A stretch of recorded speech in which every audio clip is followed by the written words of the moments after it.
Buenas tardes, mi nombre es Juan Pablo Ramírez Flores y soy alumno de Ingeniería en Bionanotecnología en la Universidad Iberoamericana de León. El día de hoy voy a hablar sobre el modelo del gas molecular ideal para mi clase de Física 1 o Física para las Ciencias de la Vida con el profesor Rodolfo. Bueno, primero que nada debemos de explicar qué es un modelo de gas ideal y por qué la palabra ideal es tan importante.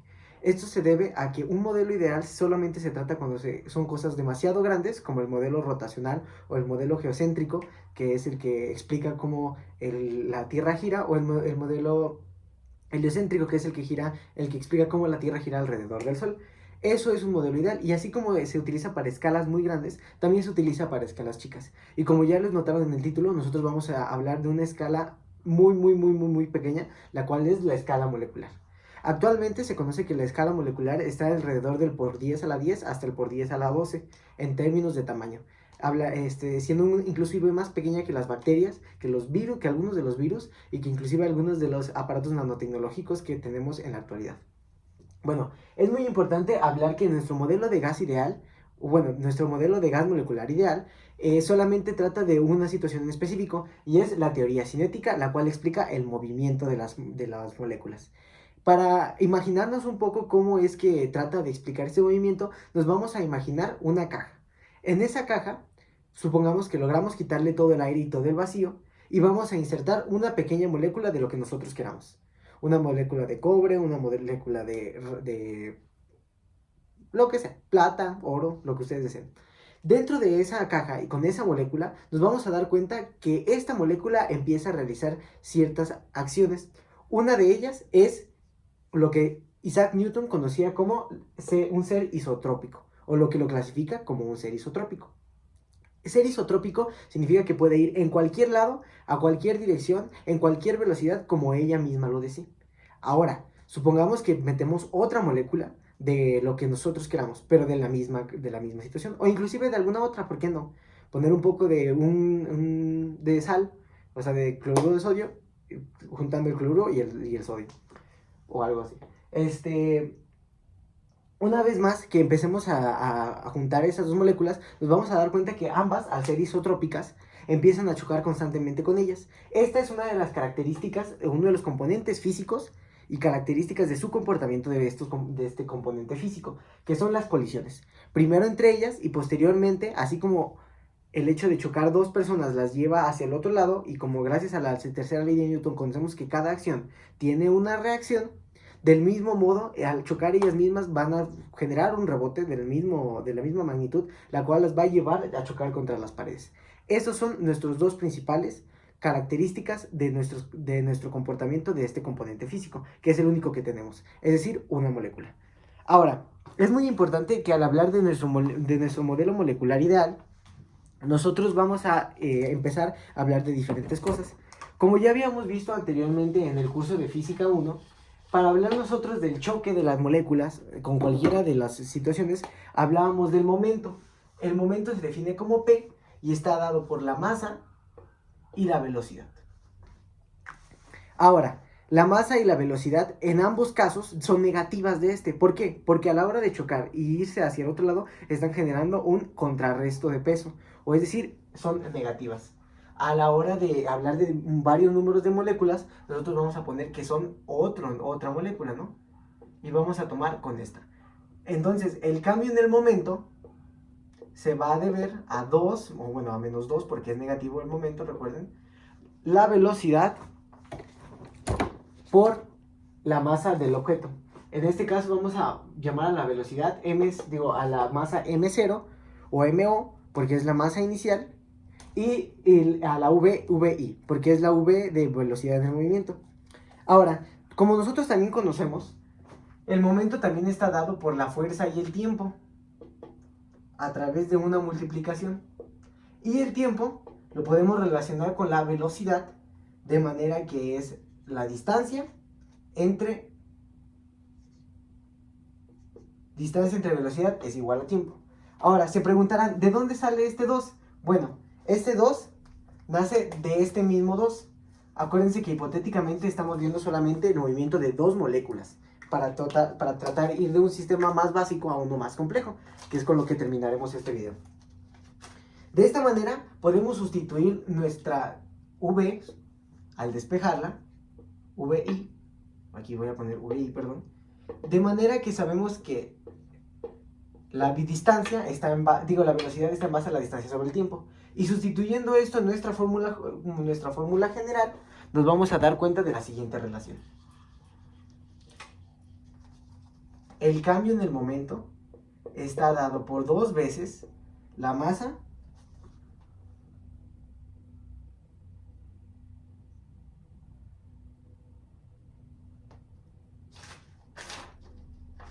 por la velocidad sobre el tiempo. ¿Ok? Acuérdense que lo que nosotros tratamos de hacer fue remover esto para dejarlo en cuestión del tiempo y que sea más fácil para nosotros calcularlo. Ahora, esto como fuerza, para calcular esta fuerza. Y ahora cambiamos del momento a la fuerza. ¿Por qué cambiamos del momento a la fuerza? Se preguntarán. Y es muy sencillo. Es mucho más fácil calcular y para nosotros darnos cuenta, y sobre todo es mucho más importante, con qué fuerza están pegando las moléculas entre ellas mismas y a las paredes, que saber cuál es su momento. Dentro de la industria, dentro de los procesos isotérmicos, dentro de los procesos isotrópicos y de los procesos industriales, es mucho más importante saber qué tanto es esa fuerza, porque en base a ello deduciremos la presión. Y esta presión es muy importante, pues si la presión pasa la cantidad permitida, puede generar una explosión o puede generar algún tipo de situación que no sea beneficiosa para el reactor. Entonces es por eso que necesitamos ponerlo en fuerza. ¿Ok? Muy importante. Ahora, pero nosotros solamente lo estamos viendo para 2 moléculas, ¿no?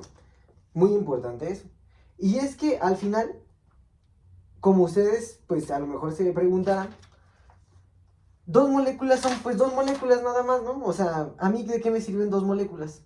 Ah, bueno, esto a la hora de reemplazar, acuérdense que el tiempo está dado por 2 veces la distancia sobre la velocidad. Nos damos cuenta que esto al ponerlo aquí, 2D sobre V, se cancelan los 2 y este sube por la ley de la herradura, por lo tanto la fuerza es igual a la masa inicial sobre la distancia por la velocidad al cuadrado. ¿Ok? La velocidad de I. Ahora, ustedes se preguntarán, bueno, esto es para 2 moléculas, ¿no? Ya vimos, aquí se eliminó, pero esto es para 2 moléculas. ¿Cómo logramos que esto sea para todas las moléculas que tenemos en nuestro reactor? Y como ustedes lo pensarán, al ser muchas, se tiene que realizar una sumatoria de ambas. Sin embargo, sabemos que estas 2 propiedades, la masa y la distancia que recorrieron, pues son de cierta manera iguales para todas las moléculas. Si el espacio es el mismo, la distancia es la misma recorrida y la masa de las moléculas es la misma si las moléculas son del mismo tamaño y de la misma naturaleza. Es decir, si sus componentes químicos son los mismos. Bueno, muy importante saber que entonces la fuerza para todas estas y para calcular todo nuestro proceso va a estar determinado por lo siguiente. Como dijimos que son varias, entonces a la hora de que la fuerza esté determinada por la masa que multiplica la velocidad al cuadrado sobre la distancia y saber que estas dos son constantes, y al realizar una sumatoria, pues vamos a hacer ambas, entonces nos quedaría que la fuerza está dada por la masa sobre la distancia y la sumatoria de todas las velocidades promedio al cuadrado. Y una sumatoria va de I, que es I1, hasta I, hasta N. A la hora de multiplicar tantas veces, podemos tener una regla de la aritmética, la cual nos dice que una cantidad, que como si ya sabemos su velocidad es constante para su velocidad es igual para todas las moléculas, pues pegan con la misma fuerza, pues entonces esto sería igual a que la masa sobre la distancia multiplique al número de moléculas por la velocidad promedio, si es que todas las velocidades son iguales. Ahora, tal vez ustedes se preguntarán, y esta, sobre todo, es muy importante, esta es nuestra ecuación para la fuerza de una molécula o para la fuerza de nuestro modelo molecular. ¿Ok?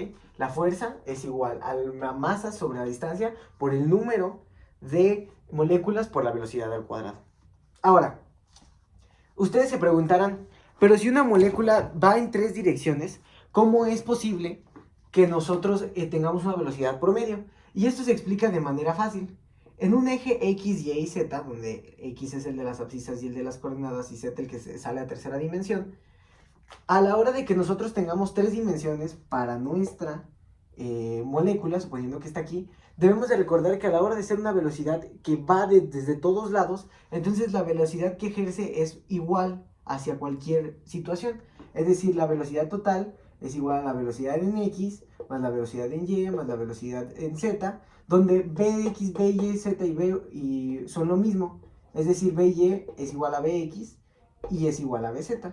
Por lo tanto, la velocidad es igual a 3 veces la velocidad en X. Esta es una proporción muy importante, pues posteriormente nos daremos cuenta que el hecho de que nuestras 3 esté en base a otra, podremos sustituir entonces esta velocidad promedio que antes no conocíamos por la velocidad en X sobre 3.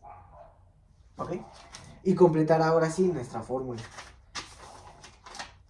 Como sabemos, esta es muy importante, esta fórmula, pues es la que determina cuál es el comportamiento de la fuerza de un sistema de moléculas en total para una masa y una distancia en específico, y sobre todo una velocidad. Ahora, es muy importante saber que de aquí nos pasamos a nuestra siguiente ecuación, la cual es, como ya les dije, la importancia de saber la presión, de saber la fuerza, es nosotros poder calcular la presión. Esta es la misma fórmula escrita de manera diferente. ¿Ok? El 3 lo pasé para acá junto con, como es constante. Y es para saber la presión. Y la presión está dada por la fuerza sobre el área, donde el área de nosotros va a ser la distancia al cuadrado y la parte de arriba va a ser la misma que anteriormente teníamos.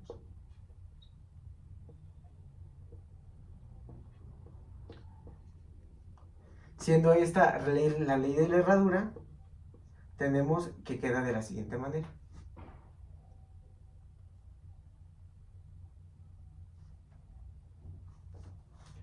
La presión está dada por 2/3 de N sobre B por 1/2 por la masa por la velocidad al cuadrado. Esta V sale de multiplicar D por D, entonces D al cubo, y acuérdense que una longitud al cubo es igual a un volumen. Es por eso que sale una V. Y lo demás lo obtenemos de nuestras relaciones geométricas, de nuestras relaciones algebraicas, perdón. Ahora que ya sabemos cómo funciona la presión, es muy importante recordar en qué o en base a qué está la presión de un gas, y es a la temperatura. Recordar que según los modelos termodinámicos, mientras más temperatura tiene uno, tiene un sistema más velocidad o más energía cinética tienen sus moléculas y por lo tanto mayor presión. ¿Y cómo relacionamos este modelo ideal con la ley de los gases ideales? Donde nuestra constante nRT es igual a la presión ejercida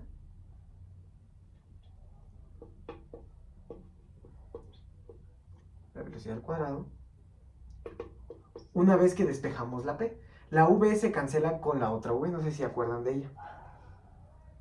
Y obviamente a esto que nosotros tenemos aquí es a lo que un científico muy famoso llamado Boltzmann nombró la constante de Boltzmann, dándonos a entender que si despejábamos la relación de esto hacia la temperatura, obtendríamos finalmente 2/3 de la constante de Boltzmann que dividía a 1/2 de la masa por la velocidad al cuadrado, y esto es igual a, una vez realizadas las acciones geométricas y recordando que esto es nRT, 2/3. Bueno, aquí es muy importante saber que como este es nRT, o sea la constante de Boltzmann, y acá abajo tenemos la constante de Boltzmann, se cancelan y tenemos estos 2/3. Este 2/3 es la constante de Boltzmann para los gases de un cierto tipo. Si nosotros realizamos esto con gases diatómicos o triatómicos, la constante va a ir cambiando de 2/3 a 5/7 o etcétera. Existen tablas en internet para nosotros saber, pero de aquí sale la constante de Boltzmann, o ese 2/3 de la constante de Boltzmann, al cual para determinar el comportamiento de un gas se le agrega el nRT, y es esta nuestra relación.